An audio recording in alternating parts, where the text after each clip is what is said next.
Good morning friends.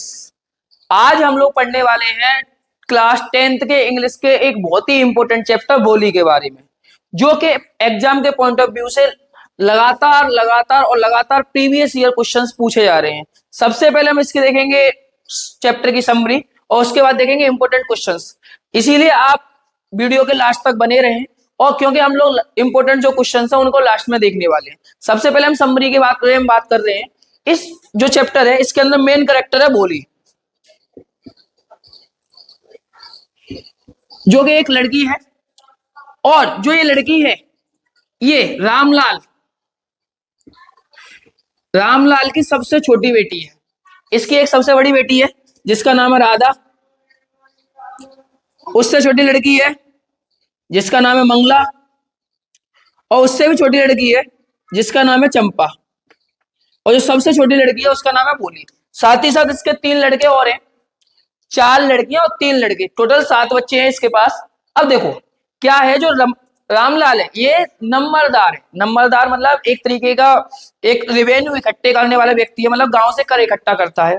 होता यह है कि जो नंबरलाल की लड़की है भोली, इसका रियल नाम है सुलेखा, और ये जब छोटी होती है बहुत ही सुंदर होती है और बहुत ही आकर्षित होती है। लेकिन जैसे ही ये 2 या 2.5 महीने की होती है उसी समय पे ये खाट से, मतलब जो चारपाई होती है उससे नीचे गिर जाती है, और जिसकी वजह से इसके माइंड का एक हिस्सा क्रैश हो जाता है, मतलब टूट सा जाता है, जिसकी वजह से थोड़ी मेंटली डिस्टर्ब होती है।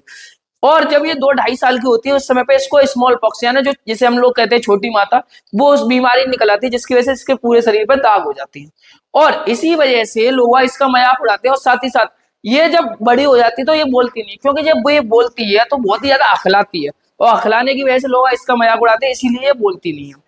रामलाल जो है अपनी सबसे बड़ी लड़की राधा की शादी कर चुका है। जो मंगला है उसकी उसे कोई टेंशन नहीं, उसकी शादी फिक्स हो चुकी है, और जो चंपा है वो भी सुंदर, उसकी भी शादी हो सकती है आसानी से। तो इन तीनों लोगों की इसे कोई परवाह नहीं है। जो मेन सबसे ज्यादा चिंतित है जिसके बारे में, वो व्यक्ति है भोली, क्योंकि ये मेंटली एक तो डिस्टर्ब, अगली बात ये है कि ये बोलती नहीं है, मतलब एक तरीके से मंद बुद्धि है। अब होता यह है कि जो रामलाल है उसके गांव में कलेक्टर साहब आते हैं, और एक स्कूल की ओपनिंग होती है, प्राइमरी स्कूल। जो कलेक्टर साहब आते हैं वो घोड़े पर बैठ के आते हैं, और घोड़े आके जब स्कूल की ओपनिंग करते हैं उस समय पर रामलाल से कहते हैं कि रामलाल देखो, तुम इस गांव के सबसे एक उच्च कैटेगरी के व्यक्ति हो, तुम्हें अपनी बच्चियों को पढ़ने के लिए स्कूल में भेजना है, क्योंकि जब तुम भेजोगे तो सभी लोग तुम्हें देखकर भेजेंगे। होता है ऐसा है, रामलाल घर जाता है, अपनी वाइफ को बताता है। जब वाइफ भी ऐसा सुनती है, उनकी पत्नी ऐसा सुनती है, तो वो चिल्ला के कहती, क्या हम अपनी लड़कियों को स्कूल भेजेंगे? पता है ना समाज में क्या है कि अगर कोई व्यक्ति अपनी लड़की को स्कूल पढ़ने के लिए भेजता है तो उससे क्या होता है कि उस लड़की की शादी नहीं होती। तो बोलता है मैं उनको कलेक्टर साहब को मना कैसे कर सकता हूँ, मैं उनसे हाँ बोल के आया हूँ। तो जो उनकी बीवी होती है वो उनको समझाती है, मैं बताती हूँ आपको करना क्या है। तो वो कहती है कि जो हमारी सबसे छोटी बेटी है जिसका नाम क्या है, भोली, इस भोली को हम स्कूल पढ़ने के लिए भेजेंगे। अगले दिन होता कि ये है कि भोली को सुबह नहलाया जाता है, और नहलाने के बाद इसके बालों में तेल डाला जाता है, और इसके जो कपड़े, मतलब ये इसका जीवन का पहला वो समय था जिस समय पे इसे पहनने के लिए एक अच्छे कपड़े दिए गए थे, क्योंकि इससे पहले जो था वो बहुत पुराने बेकार कपड़े पहनती थी, और जो ये कपड़े पहनने के लिए दिए थे ये भी 2-3 बार धुप चुके थे, और इसकी बड़ी बहन चंपा के थे। इसके जो पिताजी है वो इसका हाथ पकड़ते हैं, इसे स्कूल ले जाने के लिए तैयार करते हैं। तो जो भोली होती है वो थोड़ी घबराई हुई होती है, क्योंकि वो नहीं जानती थी स्कूल क्या होता है, कैसा स्कूल होता है, और इससे पहले ऐसा गाय थी जो इसके घर में पालतू थी। इसको जिसका नाम लक्ष्मी था, उसे इसके पिता ने बेच दिया, और उसे जाके कट गई वो, मतलब उसे जो ले गया कसाई, उसने उसको जाके काट दिया। अब होता यह है, जब इसको स्कूल में ले जाया जाता है और टीचर के पास ले जाके इसके पिताजी कहते हैं ये लड़की आज से यहाँ पर पढ़ेगी, तो जो टीचर होती है वो इससे बैठा देती है, जाके बैठ जाती है पास में जाके। जब टीचर इससे पूछती है बेटा तेरा नाम क्या है, तो ये कहती है वो। जैसी वो कहती है, मतलब बोल नहीं पाती ढंग से क्योंकि अखलाती थी, सब लोग हंसने लगते हैं, मजाक उड़ाने लगते हैं, तो ये जाके रोने लगती है और एक कोने में जाके शांति से बैठ जाती है। लंच होता है, लंच में क्या होता है कि जो टीचर होती है वो इसके पास आते हैं, बाकी सारे बच्चे बाहर खेलने के लिए और खाना खाने के लिए निकल जाते हैं। वो इसके ऊपर बड़े प्यार से हाथ रखते हैं और बड़ी प्यारी सी आवाज में इससे पूछते हैं कि बेटा आपका नाम क्या है।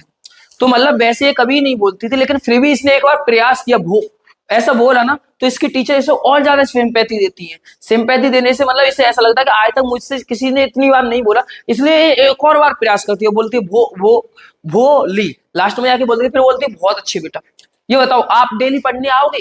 वो इससे पूछती है, बोलती मैं आपको ये किताब देती हूँ, इस किताब के अंदर बहुत सारे चित्र हैं, और ये जो चित्र होते हैं वो उसके मतलब देखी हुई चीजें थी, जैसे तोता, गाय वगैरह, ऐसे चित्रों से उसमें उसको देखने को मिलते हैं।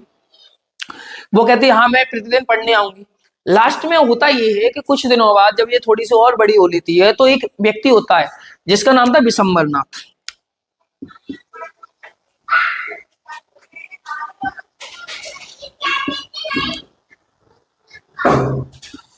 जो ये व्यक्ति है विशंबरनाथ, वो आता है इनके पिताजी के पास और शादी का प्रस्ताव रखता है।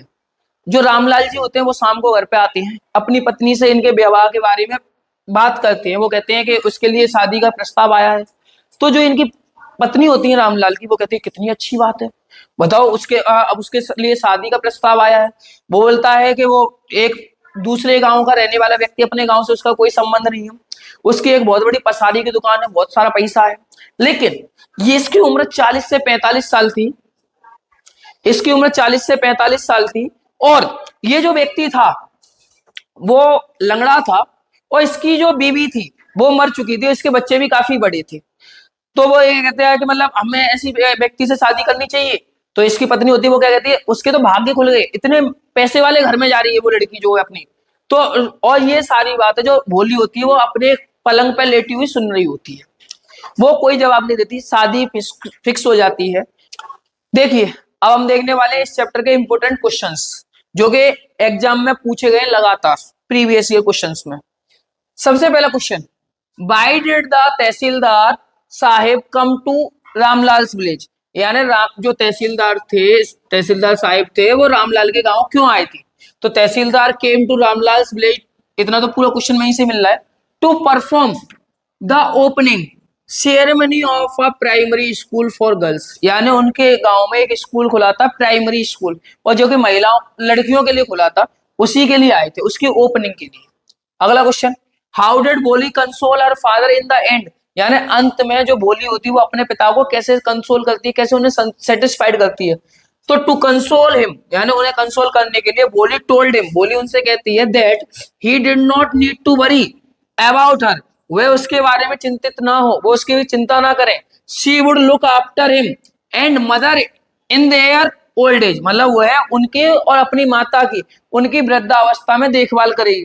She would teach in the same school where she studied, यानी वह उसी विद्यालय में पढ़ाएगी जिस विद्यालय में उसने इतना सब कुछ सीखा हुआ है।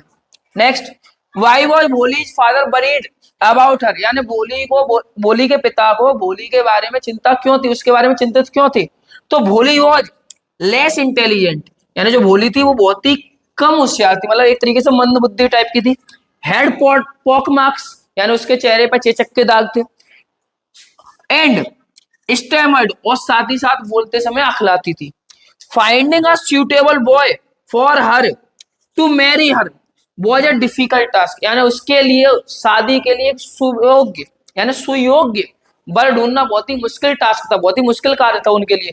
सो he was worried about her, इसलिए वो उसके बारे में चिंतित रहते थे।